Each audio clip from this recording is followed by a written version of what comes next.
What is going on, everybody? Welcome back to the first edition of Value Hunting for Sorare NBA heading into year 3. If this is your first time checking out Value Hunting, this is what we're going to do. We're going to take a look at some of the best plays with low cap numbers so that you can fill out your lineup with the stars and studs that you dream of playing every week. So this will be Sorare NBA focused, and if you've never played Sorare NBA, check out some of the videos we have in our playlist, Sorare NBA 101, and click the link in our description to get started and create your account today. But a lot of these plays that we'll be going over will also be useful in the daily fantasy streets and even some good stashes and redraft leagues. And we've got some exciting news. We'll be giving away a rare tier card at the end of this video, so make sure you tune in towards the end and follow the instructions to get your hands on a rare tier card. All right, enough babble. Let's dive in. So the first challenge we have here with game week 1, and I'm sure you've heard other people talk about this or been following along on Twitter, are all of the rookies and certain players that didn't play last season head into this season with a cap of 0. Now, this is basically a cheat code because it's giving you free cap space to use on some higher range players, because some of these rookies and players like Kevin Porter Jr. and Steven Adams have a cap of 0, but not all rookies are built the same. So let's cover the 0 cap from a big picture, and then we'll focus on a couple of the plays. Now, for rookies, this is mostly just going to impact the in-season tournaments because, of course, in order to have one of these rookies, it's an in-season card, and if you're spending that money, you're going to be trying to win some money. So yes, all of the rookies have a cap of 0, but there are 3 rookies specifically that I think could massively impact game week 1. Now, the first rookie we're going to take a look at is the Washington Wizards big man, Alex Sarr. We all probably remember Alex Sarr from his summer league performance or lack thereof. However, he is going to be logging big minutes for the Wizards right out the gate, as he's going to be starting in their power forward position, but also playing some backup big minutes. So even if you don't love Alex Sarr's game, we know he's going to be playing over 30 minutes a game. And so even if he has a bad performance with a cap of 0, all he has to do is really get up to 10 total fantasy points, and then you're feeling pretty good. However, right now he's projected to get north of 20 points. So if you're willing to break the bank in the auctions or on the marketplace with Alex Sarr, it will be worth your while when it comes to roster construction. Now, the second rookie we're going to take a look at has a wider range of outcomes because the minutes are still unclear, but we do think the big man from the Memphis Grizzlies, Zach Edey, is going to start. And if that's the case, even if he plays only 20 minutes, as we've seen throughout his preseason, with a limited time, he can put up a lot of fantasy points. He's going to be the only one out there on the Grizzlies gobbling up rebounds, and the two-man game with John Morant, the pick and roll, should lead to some easy buckets. So similar to Alex Sarr, but maybe with a little bit more risk, Edey has a cap of 0 and is projecting for north of 20 Sorare fantasy points. Now, the last rookie that I feel comfortable throwing in there is the Atlanta Hawk rookie, Zachary Rissache, the Frenchman. Now, it's still a little unclear if Rissache is going to start for the Atlanta Hawks. It's probably either him or DeAndre Hunter. If we know anything about Trae Young, he does like to hook up his guys with some assists, as we've seen Trae average over 10 assists the last couple of seasons. So Rissache, if he starts or even if he comes off the bench, he's going to be one of the first guys out there, should have plenty of time to be on the court and to soak up some usage. And again, with a cap of 0, we don't need much, but he is projecting for almost 18 Sorare points. There's definitely some other rookies with a cap of 0 that are a bit riskier, but still are in play,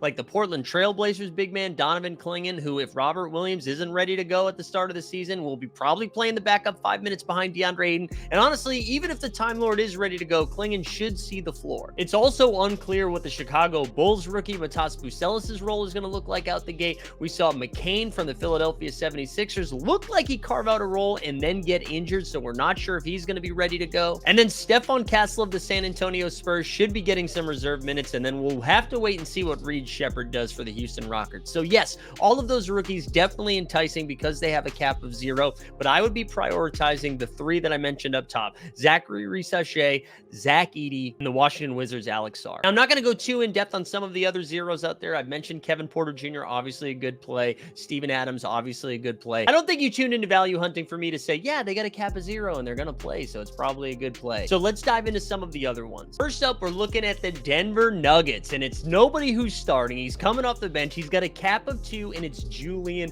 Strawther. And maybe this is a bit reactionary, as we saw him drop north of 30 points on 13 shots last night in the Denver Nuggets preseason game, but Strawther is going to be very important for this Denver team as they look for some sort of offensive firepower off the bench. We know the starters are Christian Brown, Jamal Murray, Nikola Jokic, Jokic and then the two other wings and Michael Porter Jr. and Aaron Gordon, but the bench leaves a lot to desire. Yes, Russell Westbrook will come in there and run some point, but anybody to get a bucket, it's really going to be Julian Strawther. And with a cap of 2, much like the rookies that we all listed, he doesn't have to do much to outkick his coverage, right? And right now, according to top tier projections, who, if you would like to sign up for, use our promo code TEAMHOLD10 for 10% off of your purchase. He's currently projecting for over 17 so rare fantasy points. And honestly, that might go up a little bit after what we just saw in that last game between the Denver Nuggets and the Minnesota Timberwolves. And now's the time I'd mention Josh Giddey, who's got a cap of 17, Trae Young, who's got a cap of 33, but everybody's already talked about them a bunch. So we're not going to go too in depth. Let's dig a little bit deeper. We're looking at the Beantown boys of the Boston Celtics. We already know they're going to be without Kristaps Porzingis, so you're probably thinking I'm about to mention Luke Cornett or Xavier Tillman, who honestly,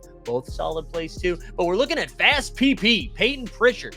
Peyton Pritchard, the half-court buzzer-beating specialist who helped the Boston Celtics win a title last year, has a cap of 10 heading into game week 1, and he's projecting for north of 20 points. And what I kind of like about Peyton Pritchard is the Boston Celtics open up game week 1 against the New York Knicks, but then on Thursday, they play the team that's projected to win less than 20 games in the Washington Wizards, and who knows, that might turn into a blowout, and then Peyton Pritchard gets to do his Peyton Pritchard stuff, and we've seen this man go off. So with a cap of 10, he makes for a perfect play, whether it's in your underdog or even in your contender. And I actually think he could also be an okay champion play. If you really think the Celtics are going to blow out the Wizards and Peyton Pritchard ends up playing like 30 some odd minutes, sign me up. All right, now we have to talk about the Los Angeles Clippers, who seem to be a dumpster fire. But Kawhi Leonard, it looks like, is not going to be ready for the start of the season. They said he's out indefinitely, so that means we get to target some of these guys in game week 1 and game week 2. Zubac is obviously a great play, but I'm not going to talk about him just yet. I'm going to look at a higher-end guy right now in James Harden. James Harden right now has a cap of 39, so how can you say this could be in value hunting? Well, he projects for north of 50 points, and James Harden right now seems to have been inspired from what he saw Luka Doncic do last year with the Dallas Mavericks on their finals run.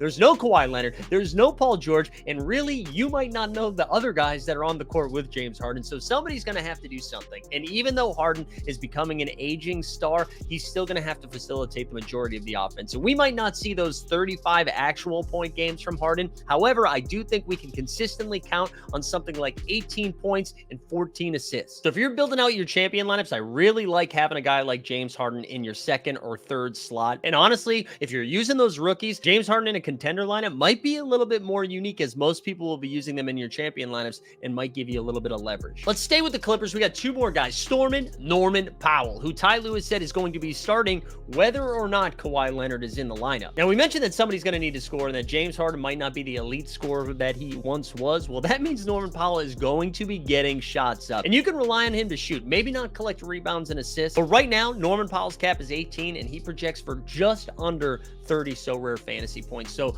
Norman Powell, a nice plug and play. I think I like him a little bit more for contenders or underdogs. Not as excited about putting him in my champion lineup because I'm not really sure if he's got that 40-point ceiling, but I do comfortably like him to outperform his L10. And the last Clipper I'm going to mention, I'm actually not super excited about, but could be like a thin play, and that is Terrence Mann, who is going to be out on the floor quite a bit, whether he's starting or coming off the bench. The Clippers are going to rely on him to defend, and because of that, he'll also probably get some shots up. He's got a cap of 19, only projects for 22. However, I could see him sniffing 30 if he can knock down a couple of 3 balls. All right, I have 2 more plays for you for episode 1 of Value Hunting into Game Week 1. But before we do that, I want to shout out a couple of different things that we have going on.